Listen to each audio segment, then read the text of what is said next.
Good morning students. आज हम class 9 से हिंदी गद्य साहित्य का इतिहास पढ़ेंगे, जिसमें हिंदी गद्य का विकास एवं विधाओं पर आधारित प्रश्न है। अब हम इसके उत्तरों को जानेंगे। तो प्रश्न नंबर 1 देखिए आप। रानी केतकी की कहानी के लेखक का नाम लिखिए कि रानी केतकी की कहानी किसने लिखी। इसका उत्तर देखिए आप। इंशा अल्लाह खां ने रानी केतकी की कहानी की रचना की। रानी केतकी की कहानी किसने लिखी? इंशा अल्लाह खां ने। अब आपका प्रश्न नंबर 2 है। हिंदी के प्रथम मौलिक उपन्यास का नाम लिखिए। हिंदी का प्रथम मौलिक उपन्यास का आपको नाम बताना है। उत्तर देखिए। हिंदी का प्रथम मौलिक उपन्यास लाला श्रीनिवास द्वारा लिखित परीक्षा गुरु है। कौन सा है इनका मौलिक उपन्यास? परीक्षा गुरु। और लिखा किसने इसको? लाला श्रीनिवास। अब आप प्रश्न नंबर 3 देखिए। भारतेंदु युग के 2 निबंधकारों के नाम लिखिए। क्या? भारतेंदु युग के 2 निबंधकारों के नाम लिखिए। उत्तर नंबर 3। भारतेंदु युग के 2 निबंधकार हैं प्रताप नारायण मिश्र और नंबर 2 बालकृष्ण भट्ट। कौन कौन से हैं? प्रताप नारायण मिश्र और बालकृष्ण भट्ट। इस तरह से आपके 2 निबंधकार हुए। अब आप क्वेश्चन नंबर 4 देखिए। द्विवेदी युग के 2 निबंधकारों के नाम लिखिए। अब आपको द्विवेदी युग के 2 निबंधकार बताने हैं। उत्तर नंबर 4। द्विवेदी युग के 2 निबंधकार हैं। नंबर 1 श्याम सुंदर दास, नंबर 2 अध्यापक पूर्ण सिंह। कौन कौन से? श्याम सुंदर दास और अध्यापक पूर्ण सिंह। ये द्विवेदी युग के 2 निबंधकार हैं। प्रश्न नंबर 5। भारतेंदु युग के 3 नाटकों के नाम लिखना है। आपको भारतेंदु युग के 3 नाटकों के नाम लिखना है। ये है आपका उत्तर नंबर 5। तो भारतेंदु युग के नाटकों के नाम देखिए। भारत दुर्दशा, नंबर 1 भारत दुर्दशा, नंबर 2 सत्य हरिश्चंद्र, नंबर 3 चंद्रावली। कौन कौन से हो गए? भारत दुर्दशा, सत्य हरिश्चंद्र और तीसरा चंद्रावली। अब है प्रश्न नंबर 6। प्रश्न नंबर 6 संकलन त्रय का क्या अर्थ है? आपको संकलन त्रय का अर्थ बताना है। उत्तर नंबर 6। ये थोड़ा सा आपका बड़ा है, तो इसे देखिए आप। किसी एक ही कार्य अथवा घटना का एक स्थान पर किसी निश्चित समय में पूरा होना संकलन त्रय कहलाता है। अब दूसरे शब्दों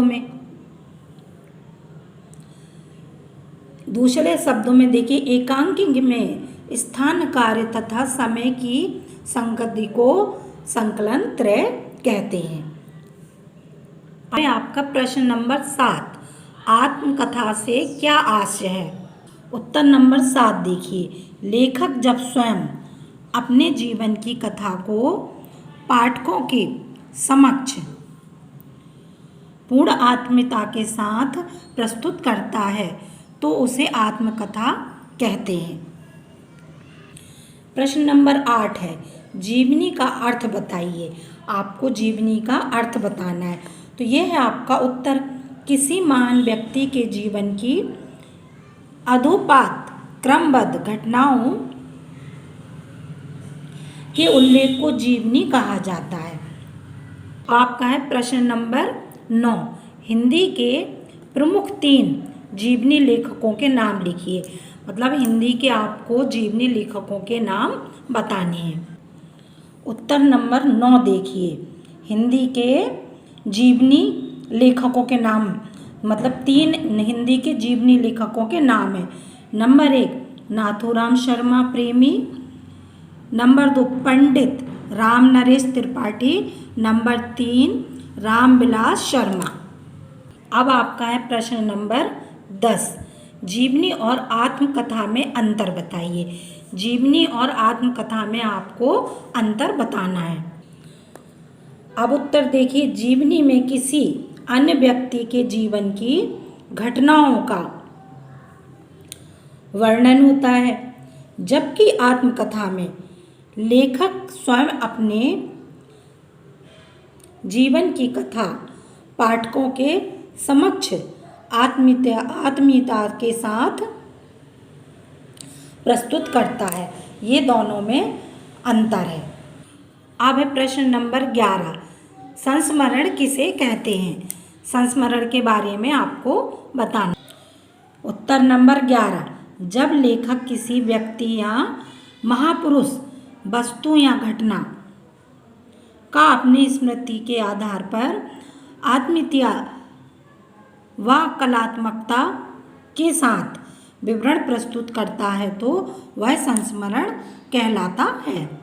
अब आपका प्रश्न नंबर 12 है, हिंदी के 2 संस्मरण लेखकों के नाम बताइए या नाम लिखिए। ये आपका उत्तर नंबर 12 है। हिंदी के संस्मरण लेखकों के नाम हैं ये। नंबर 1, आचार्य चतुरसेन शास्त्री। नंबर 2, राम वृक्ष बैनपुरी। इस तरह से आपके 2 लेखक हो गए। अब आपका है प्रश्न नंबर 13, रेखा चित्र तथा संस्मरण में अंतर कीजिए। तो रेखा चित्र और संस्मरण में आपको अंतर बताना। उत्तर नंबर ये आपका 13 है। रेखा चित्र में कल्पना का महत्व होता है, जबकि संस्मरण में यथार्थ का। कहने का क्या मतलब है? रेखा चित्र में कल्पनाओं का महत्व होता है और संस्मरण में यथार्थ का। अब आप प्रश्न नंबर 14 देखिए, हिंदी के प्रमुख रेखा चित्रकारों के नाम लिखिए। कौन सा है? 14 नंबर, हिंदी के प्रमुख रेखा चित्रकारों के नाम बताने हैं आपको।